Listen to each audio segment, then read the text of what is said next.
How's it going, guys? Nathan from Nathan's DIY Garage, and today we finally got to the bottom of the E53 X5, the $300 E53 X5, on what happened to it. You remember we sold it to John. He got about an hour away from here, and it just started stumbling and died. Wouldn't restart. You go turn the key and just had nothing.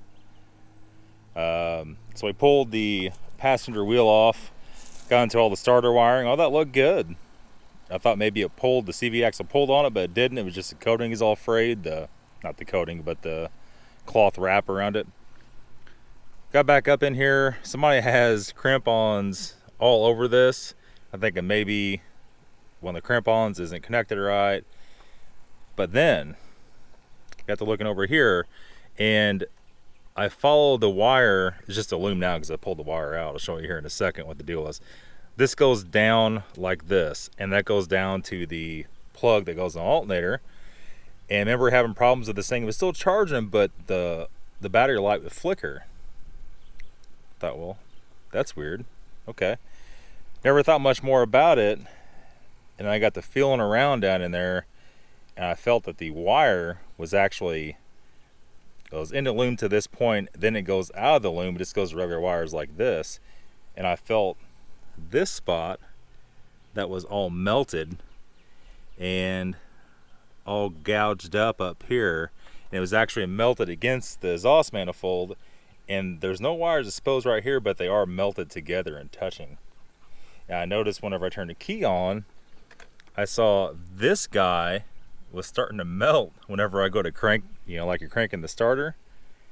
So that's what's going on here. I'm going to take a few minutes. I'm going to rework these wires, and I'll put some fresh crimps on it up here, or maybe solder it and shrink wrap. Ultimately, we need to probably solder and shrink wrap all this stuff, or heat shrink, and do that. So I'm going to fix these wires. I'm going to crimp them back on for right now just to see, plug the alternator back in, and see when I go to crank it now if that's fixed or problem. I almost bet you, almost guarantee you that is what the problem is. All right, well, we're back. That did fix it.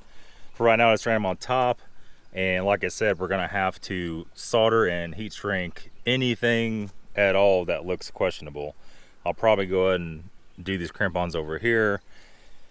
We did zip tie the wires up down by the starter that was hanging down, got all that taken care of. So this thing should be pretty good. I did notice that it has a very tiny drip out of all these fittings down here that go into the tranny cooler. So I'll probably go ahead and just take all those lines off and re-oil ring all those. Usually that's what the problem is. Somebody has it off and on, oil rings hard and just doesn't seal anymore. So we'll tend to that. I have some extra hoses for that here in case any of that's bad, but they all look really good. We might go and re-oil ring a bunch of these other ones too while I got the oil ring kit out. And yeah, so that's it. That's just how easy a little problem like a wire falling on the manifold could keep you from selling a car. Just that simple.